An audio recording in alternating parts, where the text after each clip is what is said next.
Welcome to Srimad Bhagavatam study. We're continuing climax of what happens after Daksha has been slain. It's like in the movies. The hero, the whatever you call it, protagonist sounds like he's dead, but then he's gonna come back alive, and the whole story is surrounding that. So all these movies that they make, they actually copy from Srimad Bhagavatam. The protagonist is dead, but he's not dead. So, continuing.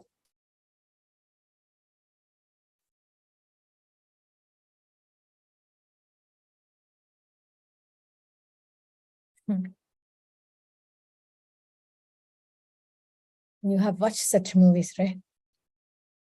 Looks like the guy is dead. I remember when I was a child, I used to watch some Hindi teleserial. It was like that. We all thought the guy is dead. Then actually the person comes back alive. But not with a goat's head. Oh, by the way, I forgot to mention about goat head and brain surgery. Essentially, what is happening here with goat head surgery is basically brain transplant. The same soul, same body, but they're just planting a different organ. So it's nothing so new nowadays about brain transplant, heart transplant. Soul remains the same, but the function of a certain part of the body changes. Okay, so we stopped here where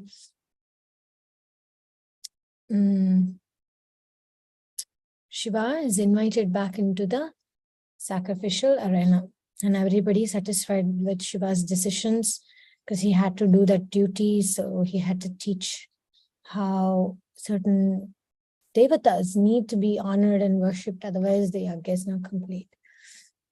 Brigu step forward. Yeah, so that's where we start. I can start. Brigu stepped forward with folded palms. Lord Shiva, please come with us to the sacrificial arena and take your seat. The sacrifice cannot continue without you. Pause there. This is the same Brigu, you remember?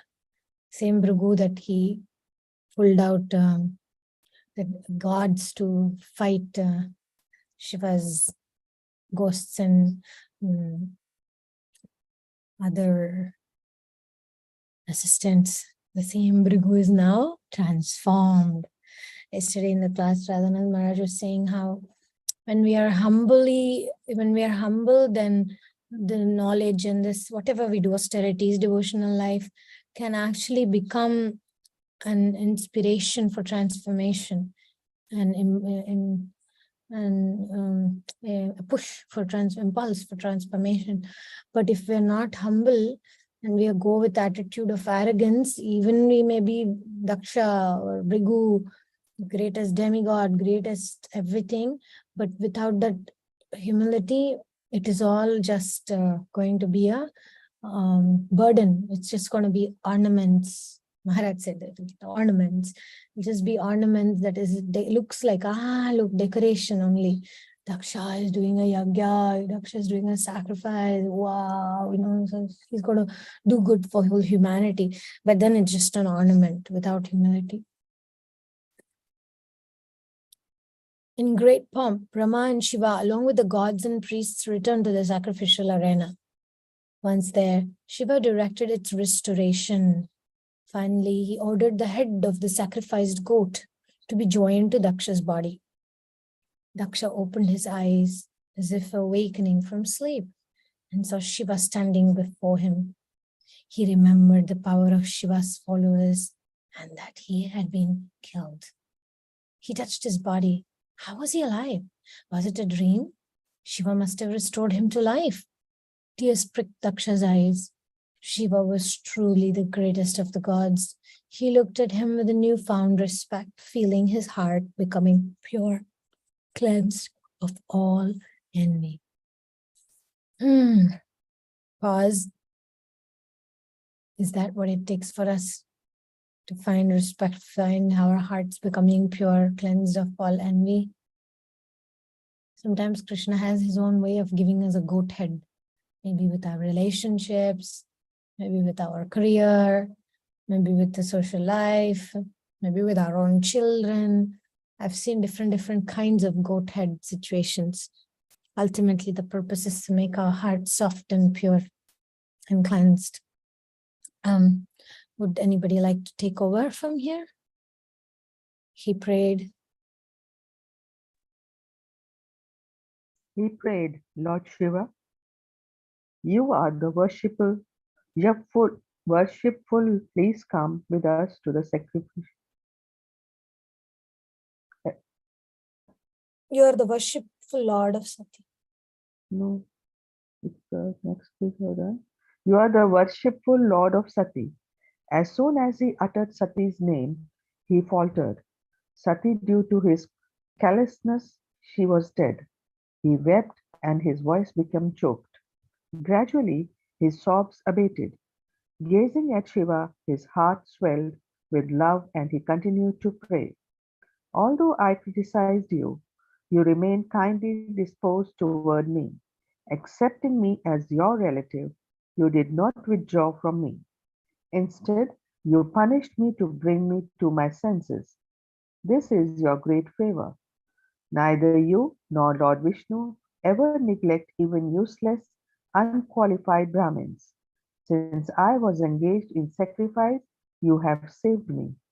O greatly powerful Shiva, you were created from Brahma's mouth to protect Brahmins engaged in cultivating knowledge, austerity, vows, and self-realization. Just as a coward boy uses a stick to protect. I wanted to pause here and show, okay, please, you can complete this page. Protect his cows to ensure we Brahmins properly follow the regulative principles of religion. I did not appreciate your full glories, and I had the audacity to insult you in the assembly of gods and sages. I know you did not take this offense seriously, but you knew I was destined to hell due to my offenses. You have punished me simply to save me from such a fate. I am unable to adequately glorify you. Please be satisfied by your own mercy. Shiva raised his right hand. Arise, Daksha, I forgive you. Daksha stood up shakily. Seeing Brahma, he bowed his head. Father, pray command me. Brahma smiled at his contrite son. You may now complete your sacrifice, Daksha. Let Prithu and the other learned priests assist you as before.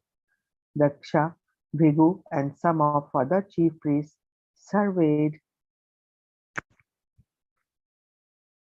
the devastated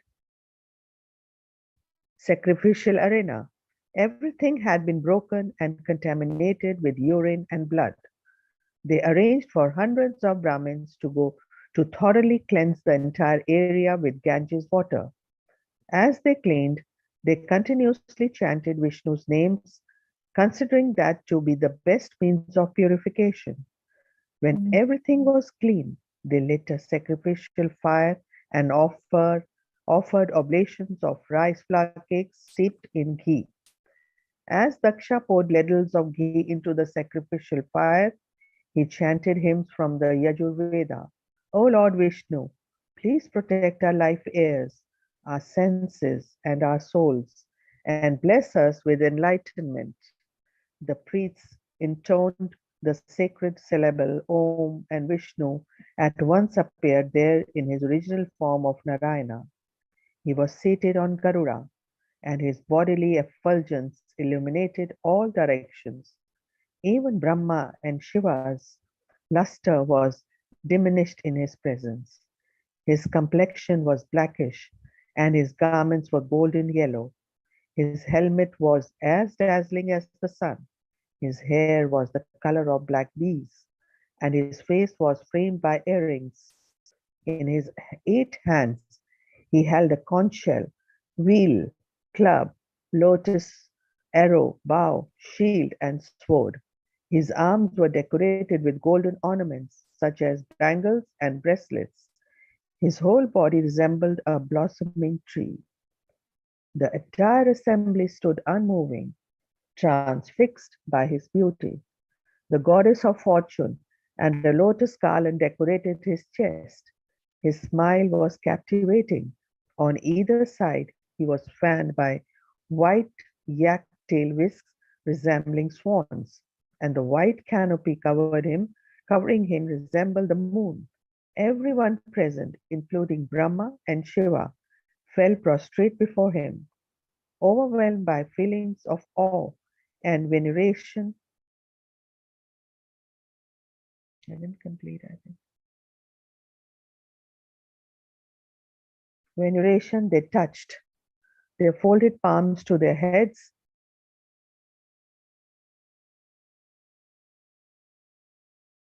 folded arms to their heads, and prepared to offer prayers. Brahma said, "My Lord, your unlimited glories are beyond comprehension. Only by your grace can we see you and offer you our prayers, each according to his capacity." Shiva spoke next, followed by each of the gods. When Vishnu had accepted the sacrificial offering, Daksha trembled in ecstasy. He gazed at the Lord with tear-filled eyes.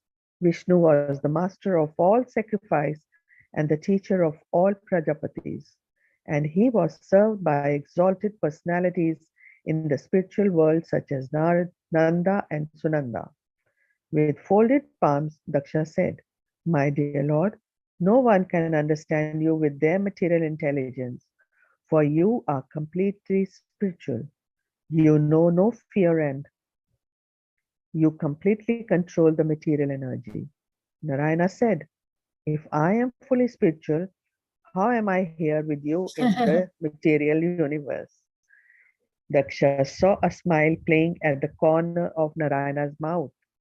The Lord was teasing him. He said, "You appear in the material universe in your own spiritual form, which is free of material contamination. Unlike us, you are self sufficient and independent." The priests who had performed the sacrifice stared at Daksha. How does he know anything about Vishnu? Vishnu turned to their group. "Would you like to speak?" Turning red, they pushed forward the chief among them. He stood silently for some moments. What could he say to glorify the all powerful Vishnu? The Lord seemed and of Daksha's prayers. Perhaps he should say something similar.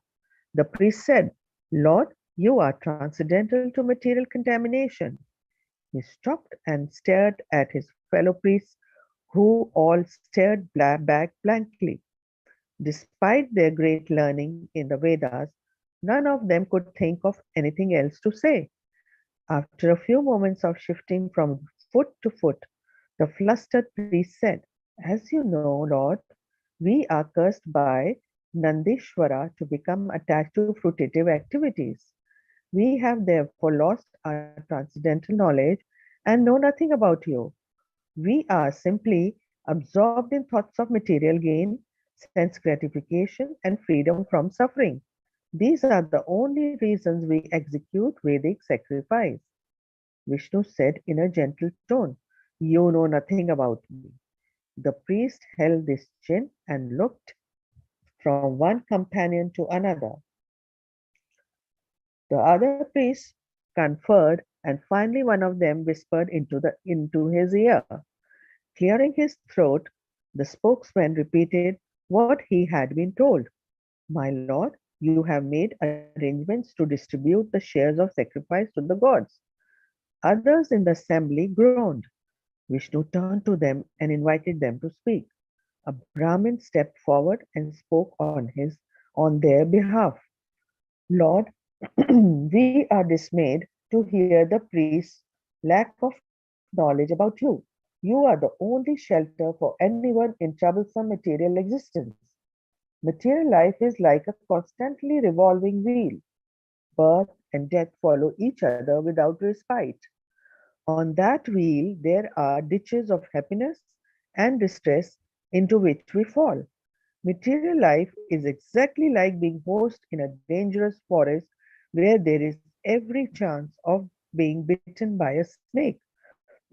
Similarly, the snake of time suddenly inflicts suffering on us without warning. As there are many dangerous animals in a forest, similarly, there are many miseries in material life. And as there is always danger of a forest fire, in material life we are always at risk of being overwhelmed by the fire of lamentation. Tell me, how do souls enter this dangerous forest? Asked Okay, we can Vishnu. stop here today. We can pause here. I have a special plan. Hmm. Would you like to watch a video about Daksha and Shiva? Then Yes. I have to stop the live because YouTube doesn't let us play from YouTube and record it. So we're going to stop the recording.